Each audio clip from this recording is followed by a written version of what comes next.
A stunning reversal. U.S. soccer player Folarin Balogun ruled eligible to play in the team's knockout clash against Belgium. This is something that feels ripped from the WWE. It seems almost outlandish, insane that this man has been cleared. The star striker was set to serve a one-game ban after getting a red card in the team's last match. At the time, many agreed the red card was questionable at best, but FIFA, the International Football Association that runs the World Cup, stood by the call, saying there was no route to appeal the suspension and Balogun would be unavailable in the next game. Then President Trump made his own call to the FIFA president. I asked for a review because I didn't think it was a foul. And, again, I'm good at this stuff. Sunday, several days after that call, FIFA's disciplinary committee said it was using an obscure rule to suspend Balogun's automatic one-match ban. On the one hand, a wrong has been righted because it wasn't a red card by any sensible reading of the rules or of the play, but now a new wrong has been enacted in doing this. FIFA has offered little explanation for its decision, fueling criticism that an exception was made for the U.S. star after Trump complained. This is unprecedented, to have the President of the United States involved in a field of play decision. Belgium challenged the ruling, but FIFA denied their appeal, claiming Belgium has no standing, as many soccer organizations and fans from across the globe cry foul. Definitely think that Trump played a trump card. Then everybody gets a red card, everybody has the right to go to the president and ask for help? I don't know. I'm Michael Yoshida reporting.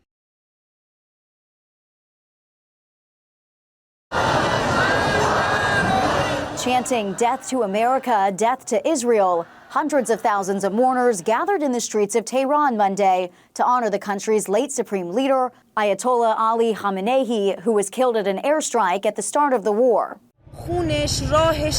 We are here to show that his path will continue, and every single one of these people will continue down his path with clenched fists, and soon we will certainly avenge his death against the U.S. and Israel. Peace talks are currently on hold while the country mourns, but the large turnout of pro-regime supporters could empower Iranian negotiators to dig in their heels and go back on some of their concessions, especially on their nuclear program. It's not by accident. On those streets, they're chanting death to Israel, death to America.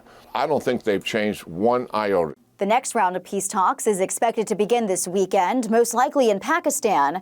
Until then, President Trump is focused on NATO and heads to Turkey tonight for its annual summit, where he's expected to continue to berate European allies for not doing more to support the U.S. in its fight to keep Iran from getting a nuclear weapon. NATO's lack of clear support was a really low blow to the U.S. So President Trump is going to be there with some very tough love for NATO, and this is a great chance for them to show that they want to move forward. And the clock is still ticking for Iran to make a final nuclear deal. There's only 41 days left in the current ceasefire. In Washington, Rebecca Castor, Fox News. This upcoming visit will be Prime Minister Benjamin Netanyahu's 7th to the United States to meet President Donald Trump, and it comes at a critical time. Crucially, Netanyahu hasn't been to the U.S. since before the U.S. and Israel launched the joint opening strikes of the Iran war, and we have seen divisions grow between the two world leaders, especially when it comes to how to handle Iran. President Donald Trump has pushed for negotiations. We saw him sign that memorandum of understanding that gives 60 days for negotiations towards a ceasefire agreement, with even some suggestion that it could be extended beyond that if there is no final deal at the end of that. Meanwhile, Netanyahu has pushed for strikes against Iran as he wants to see this war continue and has long been skeptical of Iran's intentions behind these negotiations. We have also seen differences on Lebanon. Trump has effectively drawn a border and a boundary around what Israel is allowed to do when it comes to going after Hezbollah in Lebanon, even as Netanyahu is under domestic pressure to go after Hezbollah and to widen the strikes there. So there again, you see a rift between the two. Nevertheless, in an interview earlier on Sunday on Fox News, Netanyahu downplayed the divisions between the men. He does what's good for America. I'm the leader of Israel, the one and only Jewish state. I do what's good for Israel. 99% of the time, we see eye to eye. But in any family, in any close friendship, there are sometimes differences of opinion, and we discuss them openly, I can tell you, in a free spirit, and usually we resolve them too. It's worth pointing out that on Saturday, Trump told Axios that Netanyahu, quote, knows who the boss is. So Trump once again asserting his power over Netanyahu and, frankly, his ability to make decisions that bind Netanyahu. An Israeli source said there will be a couple of other issues on the agenda. Iran, of course, is at the top of that list, but so is the security agreement between the U.S. and Israel, the memorandum of understanding that gives Israel $3.8 billion a year from the United States. That's set to expire in 2028, and that has been a major topic for Netanyahu, and it will be over the next couple of years here. Another topic on the agenda, normalization between Israel and Saudi Arabia. This is something Trump has pushed for, but Saudi has made it clear they won't consider normalizing with Israel unless there's a viable path to a Palestinian state, something Netanyahu has outright rejected. Oren Lieberman, CNN in Jerusalem. Zoe Santander has not seen her son in 10 days. They were separated in the twin quakes that shook Venezuela on June 24th, but her 9-year-old Xavier was trapped under the rubble. 4 days later, she saw a video of a child being rescued at night. She believes it was her son, but in the chaos that followed, she hasn't been able to find him. She's not going to rest, but from here, there is little she can do. This used to be a golf course. La Guaira was a tourist hotspot by the Caribbean Sea. And so here is where tourists will come and play golf and relax. Now, of course, it's a tent city for hundreds of displaced, many of whom actually used to live there in those blocks. And every day they wake up and they see their homes and flats broken down by the brutality of the earthquakes. Shayna Ceballos is also looking for a loved one. She's lost hope of finding her mother alive, but will not leave the golf course until she recovers her remains. If I had the money, I'd dig her out, but I have none. This is what's left of Shayna's home, an entire life shattered in an instant. Now, like her, thousands of Venezuelans are only beginning to grasp the magnitude of this catastrophe. Before this tragedy, Venezuela was already in a deep humanitarian crisis, facing chronic shortages of food and medicines. War Center Kitchen has been operating here since 2019. In response to the earthquake, they have stepped up with free meals for survivors and volunteers. Can you describe a moment that Venezuela is right now when it's been 10 days since the earthquake? The numbers keep increasing, and we are still in the first phase of the operation. I would say this is still the emergency phase, and our teams are still finding the exact numbers so we can get the amount of meals needed to cover all the need. Survivors and relatives of the victims have criticized the government response as inadequate and delayed. Many point to the armed forces, who they say showed up too late or didn't do enough. Our officials were deployed immediately. You can count the hours between the quakes and when we signed the emergency decree. There were 4,000 officials out in the first 24 hours, 10,000 officials the following day. The government also laying out credit agreements with the International Monetary Fund and plans to begin the reconstruction. But at the golf course in La Guaira, the present is too dark to look ahead. Now I just want to find her remains. To think about the future makes no sense. Stefano Pozzebon, CNN, La Guaira, Venezuela. Cars are shattered and the smell of smoke still hangs in the air after illegal fireworks sent 5 people to the hospital, and neighbors say sent concrete pieces like this flying across the courtyard. It was like, wow, I hear like a bomb exploded. Star Prairie Court shook Saturday night when police say 4th of July fireworks exploded, sending debris up to 80 yards away. I was scared, my dogs start like barking, and I said, I better go outside and check it out what happened, So I just heard like a big boom. It was pretty loud, and then next thing you know, I'm hearing the alarm on my truck go off. Neighbors soon saw 4 ambulances and 2 fire engines giving emergency medical treatment to 5 people ages 34 to 67. Police say those 5 were taken to the hospital and are expected to survive, but with serious injuries. The illegal ones, while they look cool, are dangerous, and people do get injured. Officials say alcohol was involved when illegal mortars were lit outside of the manufacturer's instructions. They had a mortar, and they probably kind of put some cinder blocks around it just to hold it down in place. And then the mortar probably didn't fire properly, and it just sent debris everywhere, And then earlier today, there was pieces of cinder block all over the street. Sergio Mondragon's car is one of 6 damaged by the blast, with the home taking damage as well. Kind of shattered the whole back of my windshield. And then there's like a dent right here on the tailgate too that just shattered. And then earlier today there was like pieces of like cinder block all over the street.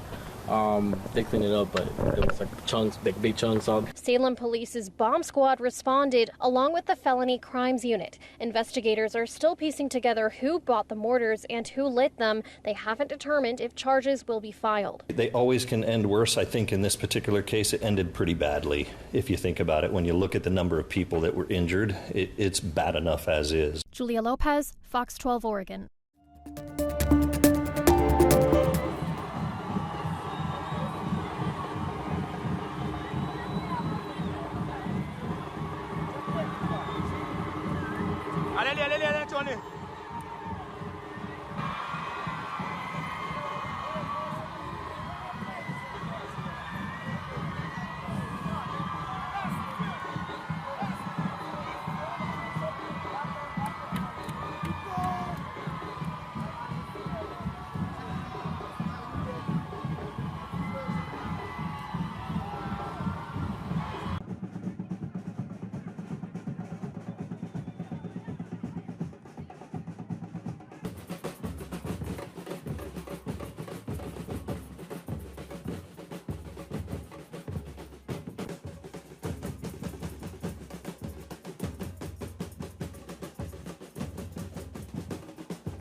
The atmosphere is incredible. It's amazing.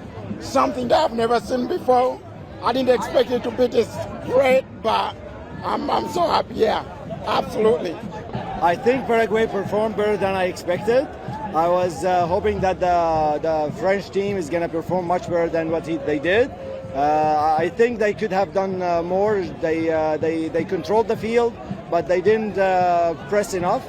The Paraguay, I think they didn't have enough passion to win the game. I think they gave up from the first minute, and after the goal, I mean, that's it. They were just not doing that great. Una locura, un orgullo igual. Para nosotros como paraguayos jugar contra un grande como Francia es un orgullo. Dieron todo y eso era lo único que queríamos, que dieran todo. Emocionalmente, impactante. Esperamos ganar, pero este trabajo de Mbappé fue todo un trabajo para que ellos puedan ganar.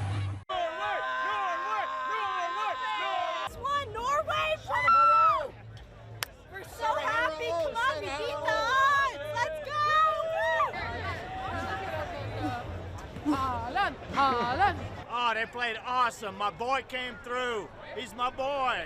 Look, that's my boy. He did great. We're going to the next round.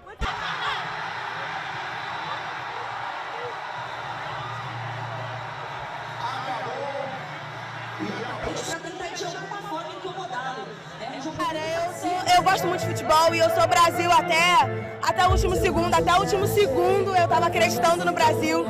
E é uma emoção, é frustrante, é triste, mas faz parte do esporte. Então, acreditando ou não, a gente tem que aceitar. O Brasil vai fazer a sua pior campanha em Copas do Mundo em 36 anos. O Brasil não caía tão cedo na Copa.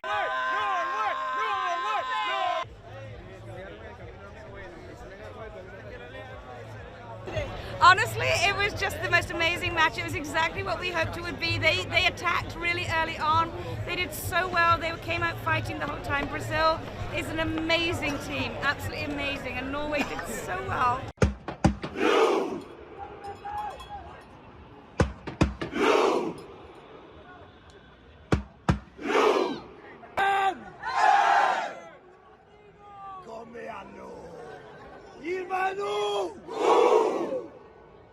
Ända högre. Gilmanar! Gilman, yeah!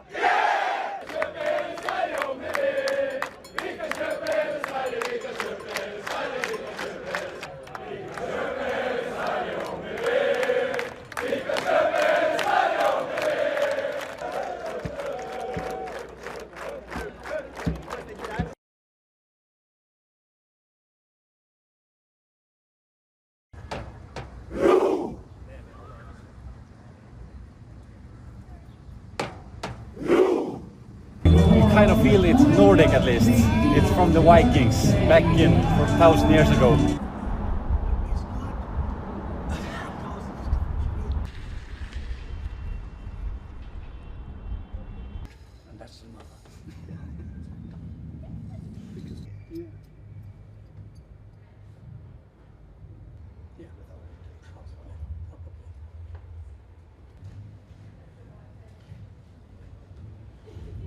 In the Viking period.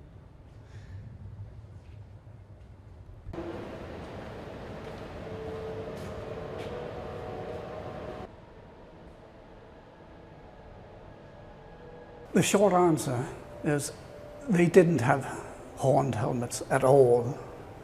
We do not actually know to what extent they actually used helmets. We only got one single helmet from Viking Scandinavia. One single. So probably it wasn't a common thing.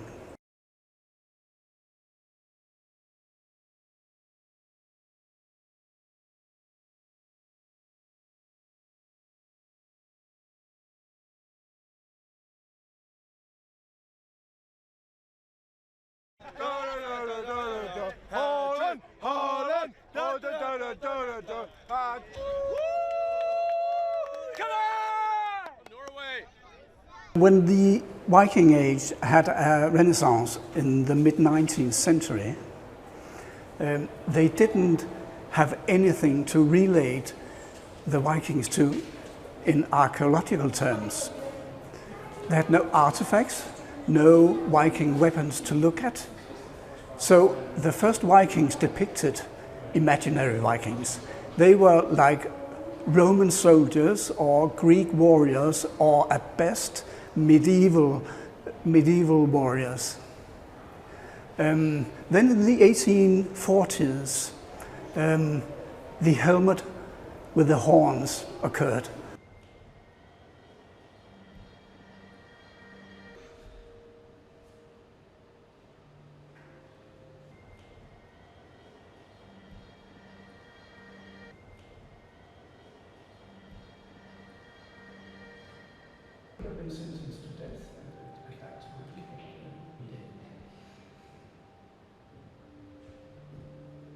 Horns had a special meaning in the Viking Age. Horns were important, and horns were drinking horns. And we find them in the graves and the burials, and we usually find them in pairs too, because they were probably for creating alliances. So drinking horns were for drinking, but also for making political solutions. Here you go. Whoops, one of the classic horned helmets.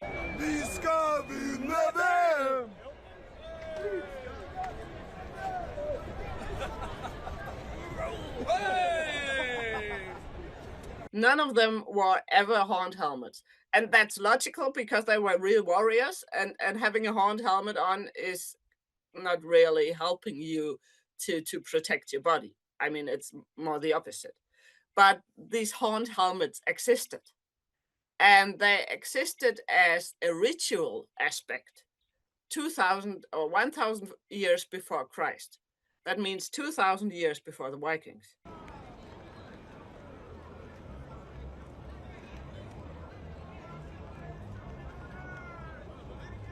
In Bronze Age rituals, they used horned helmets to symbolize this connection between human and animals, to shape a being that is more than just one.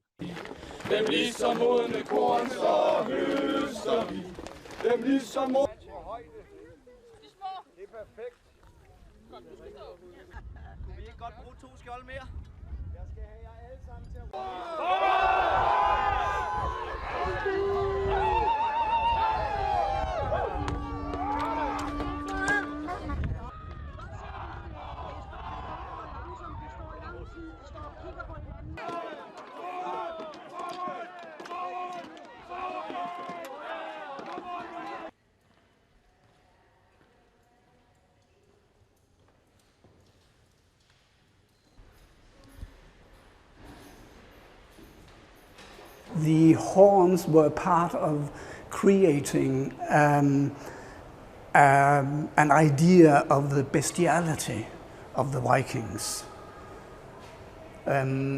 Nowadays we are getting more and more aware that the Vikings were actually quite civilized and not that different from their Anglo-Saxon and Frankish neighbors.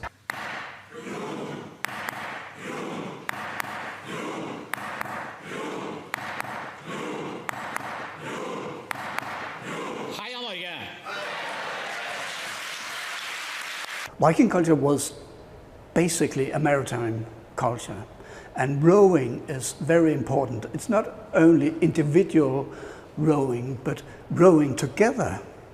You'll have to listen how to row together with the other. So it's a social thing too, and it's very important when sailing a Viking ship. Even if it has a sail, you'll mostly be rowing.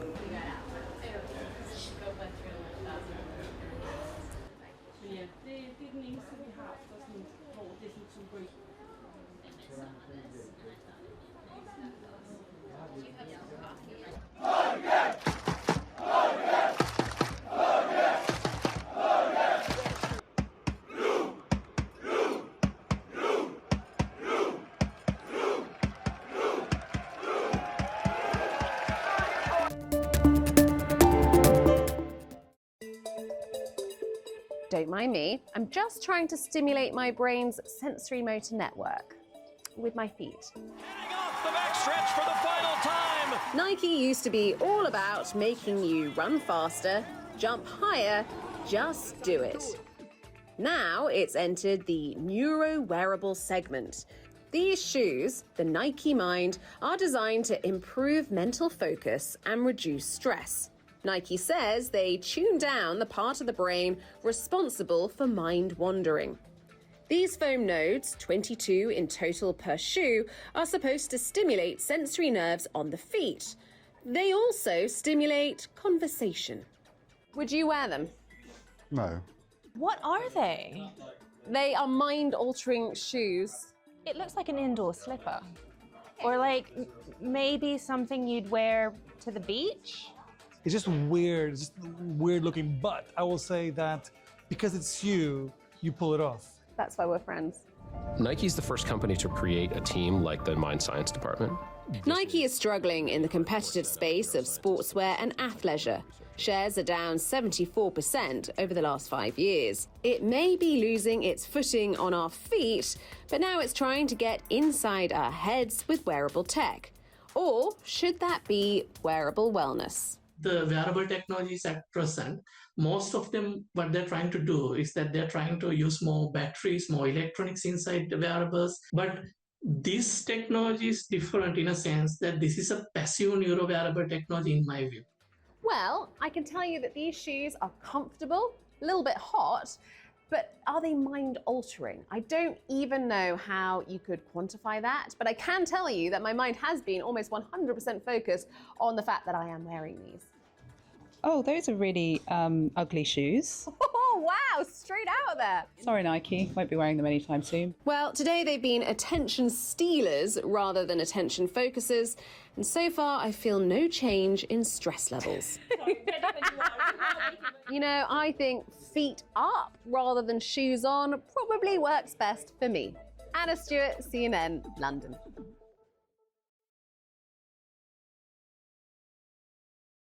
NBC Universal parent Comcast is expanding. Its Sky unit will buy ITV's Media and Entertainment unit for up to $2.1 billion. ITV Studios produces shows like Britain's Got Talent and Love Island. The deal follows Comcast's decision to separate its media from its tech business. The Wall Street Journal says even AI companies are pulling back warnings of mass employment reductions. Consulting firm EY Parthenon says the percentage of CEOs who believe AI investments will result in significant reductions in headcount is at 20%. Down from 46% more than a year ago. Meanwhile, consumer products are getting an AI makeover. Reuters says L'Oreal used AI to find out that some molecules used in skincare can make shampoo work better. Nestle, Mondelez, and other consumer companies are using AI to innovate faster and cut costs while adapting to customer tastes. L'Oreal says it started using AI in its labs 4 years ago. And Reuters says it was a coup for Parisian fashion house Christian Dior to dress both Taylor Swift and husband Travis Kelce for their wedding. Dior now has an edge in its rivalry with Chanel for fashion's most coveted celebrity endorsements. CJ Papa, Fox News. The days are longer, the nights packed with summer fun, and if your sleep is out of whack, you're not alone. Your body can go back to a natural circadian rhythm. It helps, though, if you prepare a little bit. Sleep medicine Dr. Chafin Hart with National Jewish Health says having a regular sleep schedule is just as important, if not more critical, than the amount of Z's achieved at night. Not only do people feel better if they have a regular schedule, but we also think this decreases their chances of cardiovascular events later in life and dementia. Hart says if you're planning to be up later than normal, try sleep banking. Take a nap no longer than 30 minutes in the early afternoon and avoid late heavy meals and alcohol, which can both impact sleep. She says limiting caffeine use is also important. Avoid it after midday. The caffeine might help you stay up late, but you'll still feel more tired the next day. You may have a hard time falling asleep if you've just done something exciting, so Hart says before turning in, decompress a bit, take time to relax the brain and body before trying to go to sleep, and even if you're tired, she says the best thing you can do is wake up within 30 minutes of the time you normally do. It can help keep your brain's sleep schedule on track. Finally, if you're losing sleep this summer, don't stress about it. Don't worry if you have a night or two where you don't get enough sleep. You'll make up for it. It will be okay, and you'll get back on track. For Health Minute, I'm Mandy Gaither.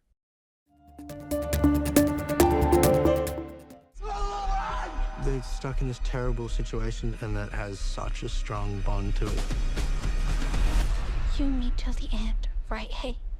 To the end, sweetheart. Conozca a Joseph Seira, quien interpreta a Hamish Abernathy, el personaje de Woody Harrelson, en su juventud en la nueva película The Hunger Games, Sunrise of the Reaping.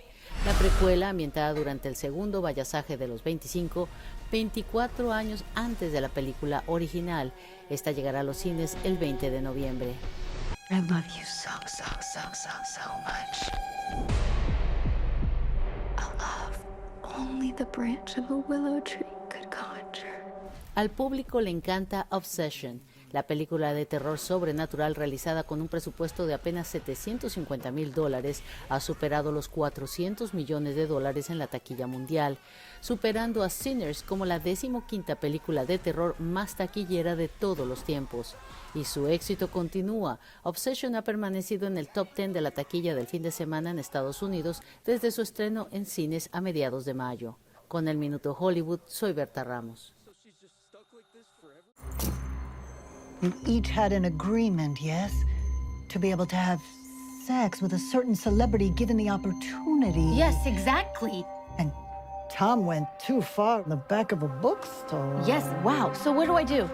Zoe Deutsch plays a bride-to-be on a mission in Gail Daughtry and the Celebrity Sex Pass. I had a celebrity free pass thing with my fiance, but he took it literally. So now I need to have sex with John Hamm to even out the score and save my relationship. We made this movie very fast, but here in LA, which was another dream of mine, you know, also to work with them, but to shoot here with the crew that we got, and the level of artists and people that worked on this film was just like incredible. Hey, I'm John. What's up?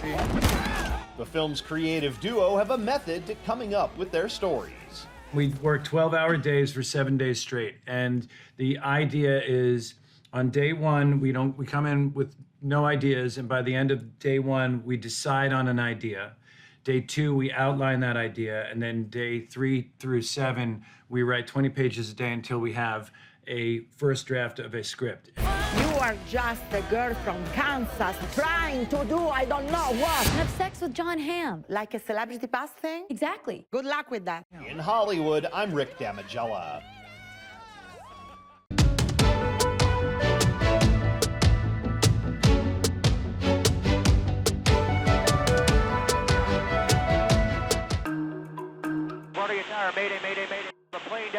water. Tense moments over the airwaves after a seaplane loaded with passengers made a hard landing in New York City's East River. Just moments before, video captured the small plane coming startlingly close to an NYPD chopper in the air. And moments later, video from inside the plane showed the jarring landing as it came down in the water between Manhattan and Brooklyn, where officials quickly responded. We got two boats approaching. Looks like the pilot is okay. I can't tell if there's any more passengers. The FDNY says a total of 8 people were helped off the plane. 2 reportedly suffered minor injuries. It's unclear what led to the hard landing, but the FAA says it caused a wing strut to snap. Another unsettling exchange over the airways captured the moment a Delta flight inbound to Chicago was reportedly struck by a firework on July 4th. Tower, we just had a firework hit our plane. We're just hoping it was just the mortar that went off underneath, but definitely felt a big bang. Delta said the plane, which was inbound from Atlanta, landed safely with no reported injuries. Air traffic controllers said there had been multiple reports of similar incidents and that local officials had been notified. No word on if the incident was the result of fireworks foul play or just 4th of July friendly fire, but the FAA is investigating. Finally, one last trip ended not with a bang, but a very big splash as locals in Hawaii gave a moonlit hero's welcome to rower Kelsey Fendler, who completed a 2,400-mile rowing trip from California to Honolulu. Fendler completed the journey in just 43 days, which, if confirmed, would make her a new world record holder. For Take a Look at This, I'm Jeremy Roth.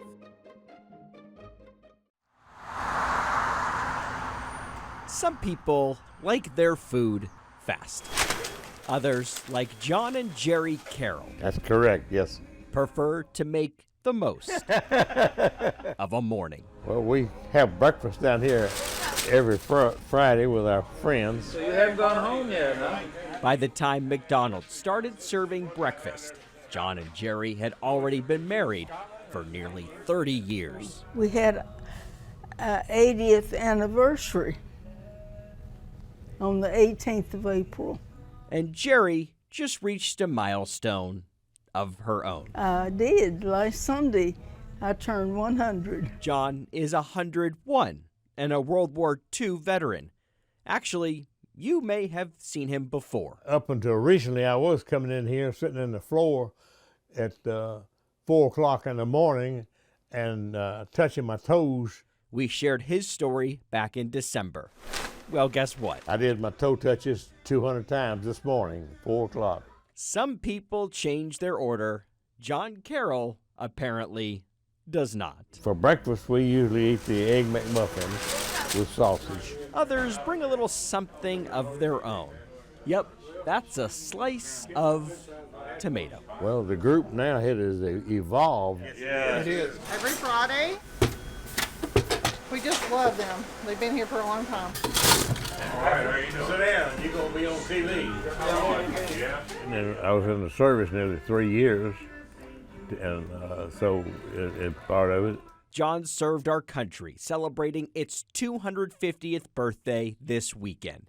For nearly a third of that history, he's been spending his life with Jerry. Treat your wife nice and try to help her all you can and work hard. That's all. We've had our ups and downs over the years, but we still made it. At a McDonald's, they call it a combo. John and Jerry Carroll have ordered it for 80 years. Fox 54 Plus has your news, sports, and weather. Start your evening with Fox 54 at 5:30, delivering the latest headlines and live reports straight from the scene. Then, stay informed with Fox 54 News at 9, featuring your Tennessee Valley certified most accurate weather impact team, tracking everything from tornado threats to traffic delays during severe weather. Fox 54 Sports Extra brings you more of what sports fans crave, with deeper insights, expert analysis, and all the action that matters most. On Fox 54 Plus, you'll also find Alabama politics, plus 24/7 weather radar and real-time forecasts to keep you ahead of the storm. Looking for a quick recap? Don't miss Fox 54 Week in Review, highlighting the biggest stories of the week. Jumpstart your morning with Morning Rush. fast-paced news updates, featured with uplifting stories from across the globe. Get your entertainment fix with Getting Real, where we break down movie reviews, top 10 lists, and spotlight the newest film. Die Hard fan? Locked On Sports dives deep into the Crimson Tide, the Tigers, college rivalries, and pro action. True crime more your style? Killer Cases brings you gripping, real-life stories that stick with you. Hungry for more? Cooking with Style serves up mouth-watering recipes that are easy to make and impossible to resist. From movie previews before you head to the theater with Take a Look, to must-know headlines from across the region and around the world with In the News. Watch all of these shows on demand and also on the Fox 54 News app. Available on Android and iOS devices. Streaming 24/7.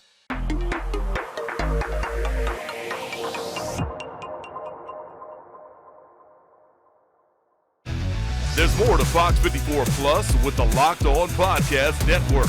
From the Tide to the Tigers, from college teams to pro.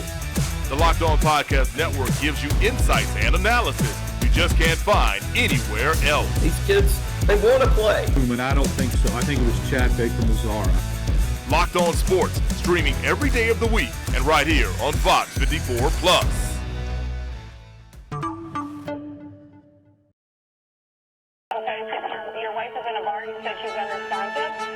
This is what he's going to tell you. Trying to find the first place to put a body. No, sir. The only thing they could do was kill him. Be the jury and to find the defendant